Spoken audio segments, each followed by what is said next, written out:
नमस्कार साथियों, स्वागत है आप सभी का हमारे इस YouTube चैनल LSC 24x7 में।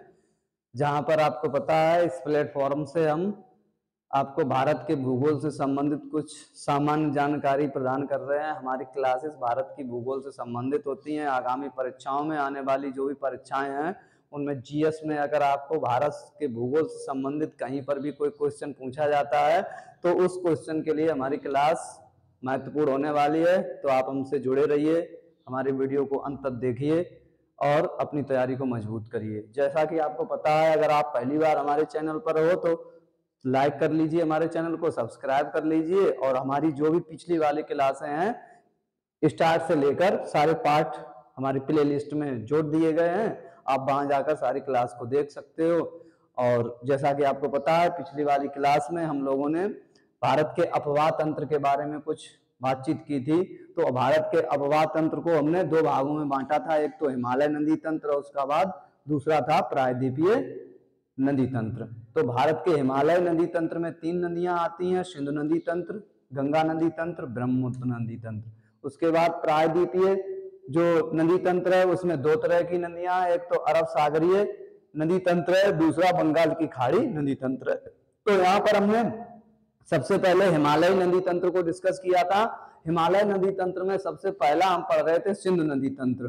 तो सिंधु नदी तंत्र में हमने सिंधु नदी के बारे में कुछ महत्वपूर्ण जानकारी देखी थी। सिंधु नदी का उद्गम कहाँ से होता है, सिंधु नदी तंत्र किसे कहते हैं, सिंधु और उसकी सहायक नदियों को क्या कहते हैं, हम सिंधु नदी तंत्र कहते हैं। तो उसके बाद हमने सिंधु नदी कहाँ से निकलती है, तिब्बत में कौन से ग्लेशियर से निकलती है, कौन से पर्वत से निकलती है, कौन सी झील से निकलती है, ये सारी चीजें हमने कल डिस्कस कर ली थी। तो उसके बाद सिंधु की जो 5 सहायक नदियां हैं, झेलम है, चिनाब है, रावी है, ब्यास है और सतलज है। ये 5 नदियां क्या हैं, ये सिंधु की सहायक नदियां हैं और इन्हीं 5 नदियों से जो इस भूमि का निर्माण होता है उसको पंजाब कहा जाता है। ये भी सारी हम बातें डिस्कस कर चुके हैं। तो उसके बाद हम बात करते हैं, इसके बाद इसी में हमने सिंधु नदी जल समझौता की भी बात की थी। कौन सी नदियों का कितना पानी पाकिस्तान को मिलेगा, कितना भारत को मिलेगा। अब हम यहाँ पर सिंधु की सहायक नदियों की बात करने वाले हैं। सिंधु की सहायक नदियां, तो सिंधु की सहायक नदियों को थोड़ा हम डिटेल में समझने की कोशिश करते हैं। सिंधु की सहायक नदियां, सिंधु की सहायक नदी, सिंधु की सहायक नदियां कौन कौन सी हैं, आपको पता है सिंधु की 5 सहायक नदियां हैं, जिनमें सबसे पहली कौन सी आ जाती है, सबसे पहली आती है झेलम नदी। तो अगर हम झेलम नदी की बात करें तो आपको पता होगा प्राचीन काल में झेलम नदी का नाम क्या था, बितास्ता इसका नाम था। यहाँ पर हम बात करते हैं झेलम नदी का उद्गम कहां पर है। तो झेलम नदी का उद्गम होता है, झेलम नदी का उद्गम शेषनाग झील से होता है। कहां से होता है, शेषनाग झील से होता है, झील से होता है। अगर पूछा जाए आपसे कि झेलम नदी कहां से निकलती है, तो आपकी झेलम नदी कहां से निकलती है, शेषनाग झील से निकलती है। और ये शेषनाग झील कहां पर है, ये आपके जम्मू कश्मीर में पड़ती है। उसके बाद हम बात करें इसकी कुल लंबाई कितनी है, तो इसकी कुल लंबाई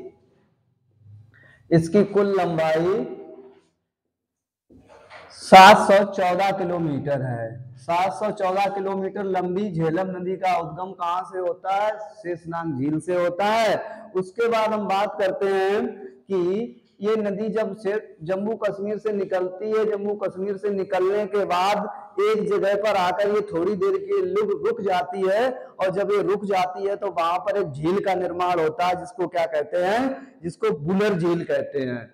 तो ये क्या करती है, ये बुलर झील का निर्माण करती है, ये बुलर झील का निर्माण करती है, बुलर झील का निर्माण करती है। तो बुलर झील कहां पड़ती है, बुलर झील आपकी जम्मू कश्मीर में पड़ती है।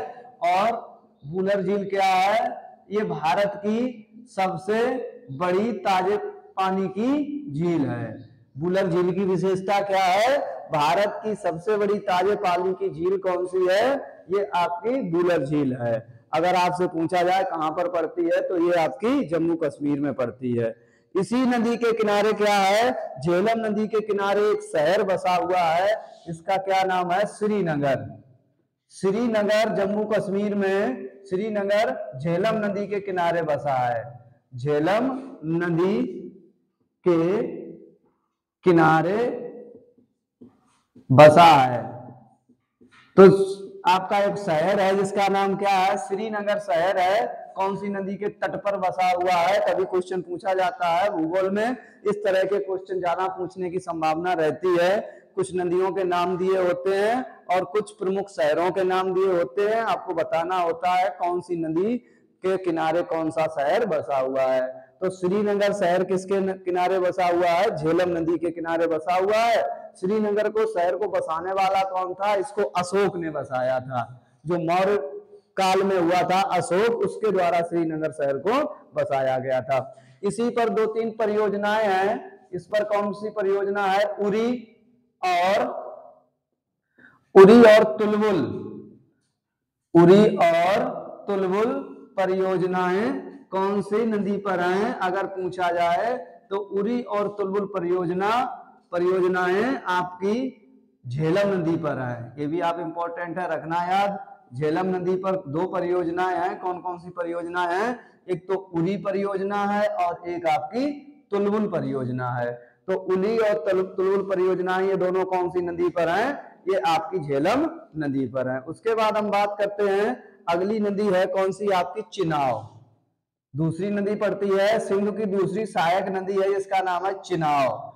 सबसे पहली बात यह है, चिनाव जो है ये नदी सिंधु की सबसे बड़ी सहायक नदी है। क्या है, चिनाव सिंधु की सबसे बड़ी सहायक नदी है, सिंधु की सबसे बड़ी सहायक नदी। अगर आपसे पूछा जाए कि सिंधु की सबसे बड़ी सहायक नदी कौन सी है, तो सबसे बड़ी सहायक नदी का नाम क्या है, ये आपकी चिनाव है। चिनाव नदी जो है जब वो निकलती है शुरुआत में, तो ये चिनाव के नाम से नहीं निकलती है, ये 2 नदियों की एक संयुक्त धारा है, जिनका नाम क्या है, एक का नाम है चंद्रा और एक का नाम है भागा। ठीक है, सबसे बड़ी है, ये किसका है, ये सिंधु चिनाव जो नदी है, चिनाव नदी चंद्र तथा भागा 2 नदियों की संयुक्त धारा को कहा जाता है, संयुक्त धारा को कहते हैं। तो आपकी जो चिनाव नदी है वो 2 नदियों की संयुक्त धारा है, एक नदी का नाम है चंद्र और एक का नदी का नाम क्या है, भागा। जब ये दोनों नदियां आपस में आगे जाके मिल जाती हैं तो वहीं पर कौन सी नदी बन जाती है, आपकी चिनाव नदी, वहां पर इसका निर्माण हो जाता है। अगर आपसे पूछा जाए कि चिनाव नदी निकलती कहां से है, इसका उद्गम स्थान कहां पर है, तो ये हिमालय की जो हिममंडित चोटियां हैं, हिममंडित का मतलब होता है जो बर्फ से ढकी हुई ऊंची ऊंची चोटियां हैं, आपकी हिमाचल प्रदेश में जो जम्मू कश्मीर के पास ऊंची ऊंची चोटियां हैं, उन्हीं से ये दोनों नदियां निकलती हैं और निकलने के बाद ये आगे चल के किस नाम से जानी जाती है, चिनाव की जानी जाती है। तो हम यहाँ पर लिख सकते हैं, हिमालय की बर्फ से ढकी हिममंडित, या इनको कहते हैं हिममंडित, बर्फ से ढकी हिममंडित, बर्फ से ढकी चोटियों से चिनाव नदी का उद्गम होता है, चिनाव नदी का उद्गम होता है। तो चिनाव नदी कहां से निकलती है, जो हिमालय की हिममंडित बर्फ से ढकी हुई ऊंची ऊंची चोटियां हैं, उन्हीं से पहले 2 नदियां निकलती हैं, एक का नाम चंद्र है और एक का नाम भागा है, और यही जब आगे मिल जाती हैं तो इन्हीं का नाम क्या पड़ जाता है, चिनाव पड़ जाता है। अगर बात की जाए इसकी लंबाई कितनी है, तो इसकी कुल लंबाई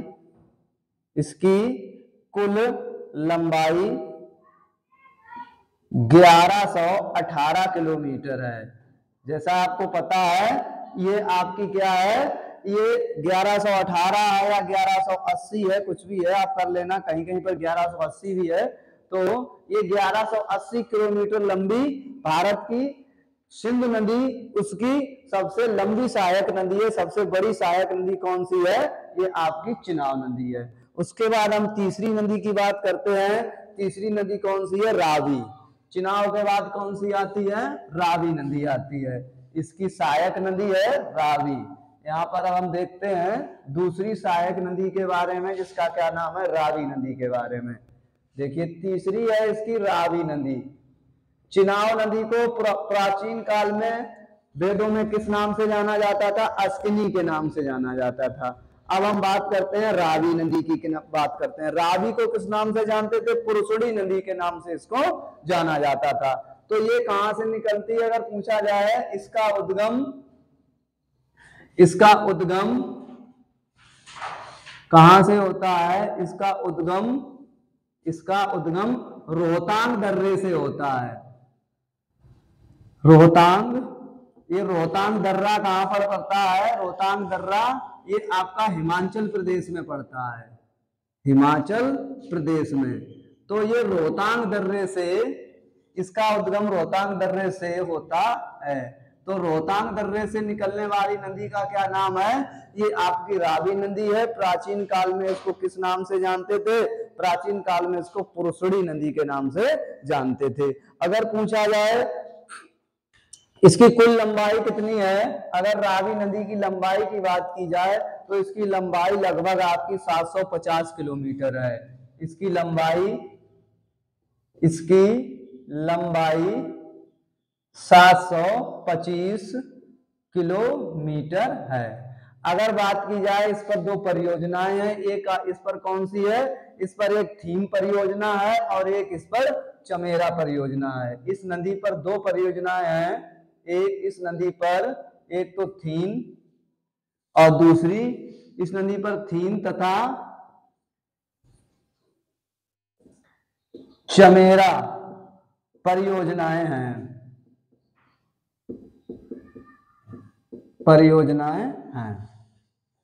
इस पर कौन कौन सी हैं? थीम तथा चमेरा परियोजनाएं हैं। इस पर अभी एक परियोजना और निर्मित की गई जिसका नाम है शाहपुरा कुंड परियोजना। कौन सी अभी नवीन परियोजना? इस पर एक नया बांध बनाया गया है, नया पुल बनाया गया है। इस नदी पर शाहपुरा कुंड, शाहपुरा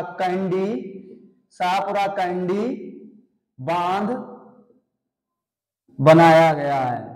अभी अभी हाल ही में इसको क्या किया गया है? प्रारंभ किया गया है शाहपुरा कैंडी बांध को। ये किस नदी पर है? ये भी आपका रावी नदी पर है। जिससे क्या होगा? अब रावी नदी का पाकिस्तान में जो पानी जा रहा था वो जाना बंद हो जाएगा। उसके बाद हम बात करते हैं सतलज नदी की।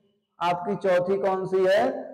चौथी नदी की बात करते हैं। चलिए ब्यास नदी की बात करते हैं या सतलज नदी की बात करते हैं। तो सबसे पहले इसमें देखते हैं ब्यास नदी। ब्यास नदी को प्राचीन काल में किस नाम से जानते थे?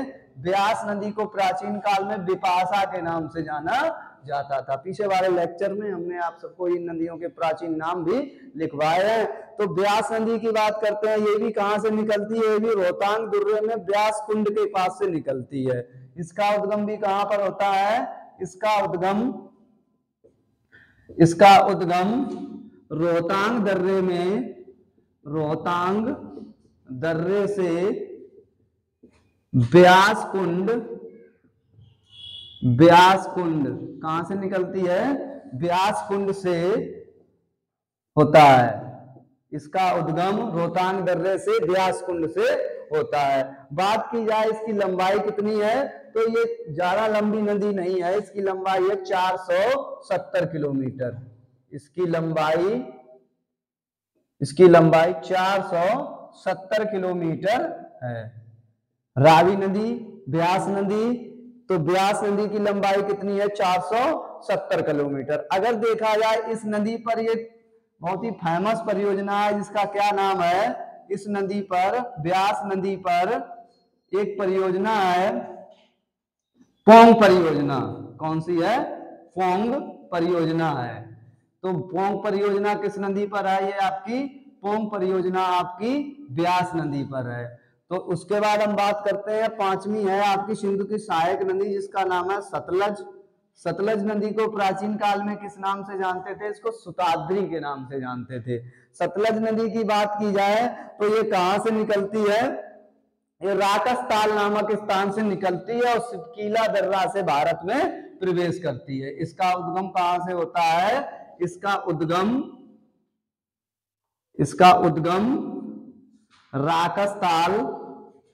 राकसताल या राक्षस ताल भी जिसको बोलते हैं, इसका उद्गम राकसताल से होता है और भारत में सिटकीला दर्रा से ये प्रवेश करती है। सिटकीला दर्रे से प्रवेश करती है। तो इसका उद्गम कहां से होता है? राकसताल से होता है। भारत में प्रवेश कहां से करती है? सिटकीला दर्रा से ये भारत में प्रवेश करती है। उसके बाद अगर हम बात करें इसकी लंबाई कितनी है, तो इस नदी की लंबाई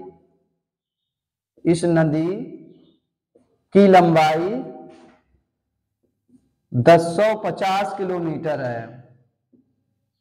1050 किलोमीटर है। इसकी टोटल लंबाई कितनी है? 1050 किलोमीटर है। इस पर एक परियोजना है, बहुत ही फेमस परियोजना है, जिसके बारे में आप सभी लोग जानते होंगे। इस नदी पर भाखड़ा परियोजना है।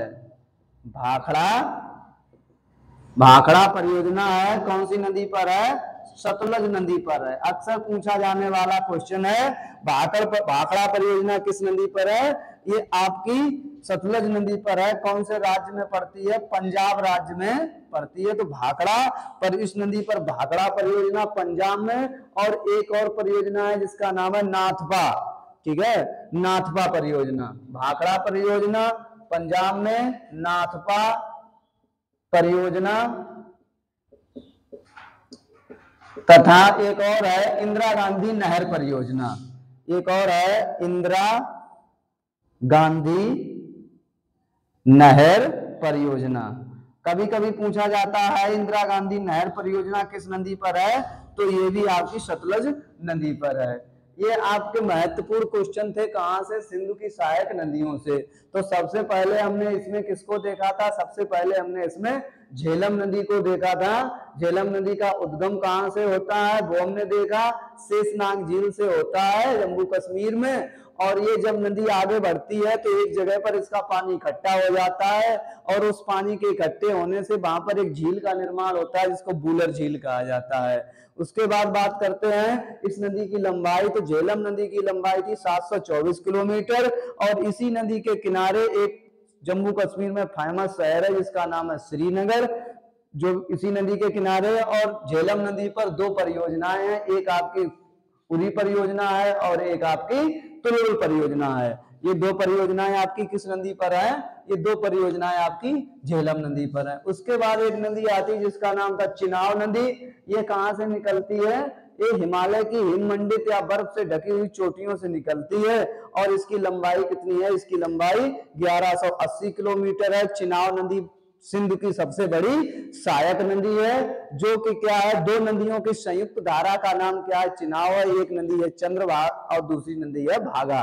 चंद्र और भागा दो नदियों की संयुक्त धारा को क्या कहा जाता है? चिनाव कहा जाता है, जो सिंधु की सबसे बड़ी सहायक नदी थी। उसके बाद हमने बात की थी इसमें रावी की। इसका उद्गम कहां से होता है? रोहतांग दर्रे हिमाचल प्रदेश से होता है, और इसकी लंबाई 725 किलोमीटर है। इस नदी पर दो परियोजनाएं हैं, थीन परियोजना और चमेरा परियोजना। इस नदी पर एक और अभी हाल ही में बांध बनाया गया है, शाहपुर कंडी बांध बनाया गया है, ये भी इसी की परियोजना है। उसके बाद हमने की ब्यास नदी की। ब्यास नदी का उद्गम कहां से होता है? रोहतांग दर्रे से ही होता है, ब्यास कुंड नामक स्थान से होता है, और इसकी भी लंबाई कितनी है? 470 किलोमीटर है। इस नदी पर एक फेमस परियोजना है, इसका नाम है पोंग परियोजना। फिर हमने बात की सतलज नदी की। सतलज नदी का उद्गम कहां से होता है? राकसताल से होता है, और ये भारत में सिटकीला दर्रे से प्रवेश करती है। इस नदी की लंबाई कितनी है अगर पूछी जाए तो 1025 किलोमीटर है। इस नदी पर एक बहुत ही फेमस परियोजना है जिसका नाम क्या है? भाखड़ा परियोजना।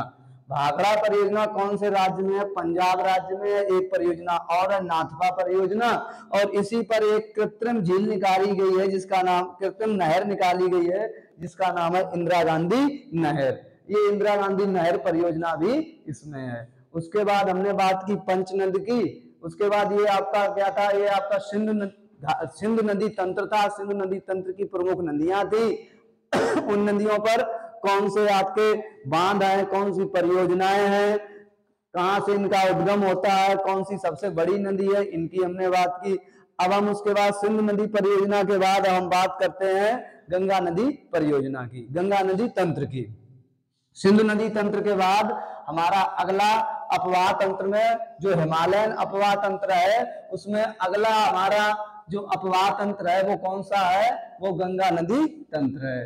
तो आज हमने बात की सिंधु और उसकी सहायक नदियों की बात की है।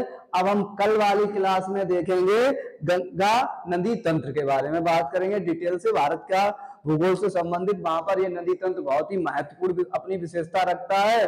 तो आज वाली जानकारी आपको अगर अच्छी लगी है तो हमारे वीडियो को लाइक करना, सब्सक्राइब कर लो हमारे चैनल पर अगर आप पहली बार आए हुए। और अगर आप अपनी जानकारी को और बढ़ाना चाहते हैं तो हमारे वीडियो को अंत तक देखिए। आप लास्ट तक हमसे जुड़े रहिए, वीडियो को अंत तक देखिए, तब आपको महत्वपूर्ण जानकारी उपलब्ध होगी। तो कोशिश करते हैं आपको और ज्यादा से ज्यादा जानकारी देने की। कल फिर मिलते हैं एक नए टॉपिक गंगा नदी तंत्र के बारे में। तब तक अपनी तैयारी को मजबूत करते रहिए, पढ़ते रहिए और आगे बढ़ते रहिए।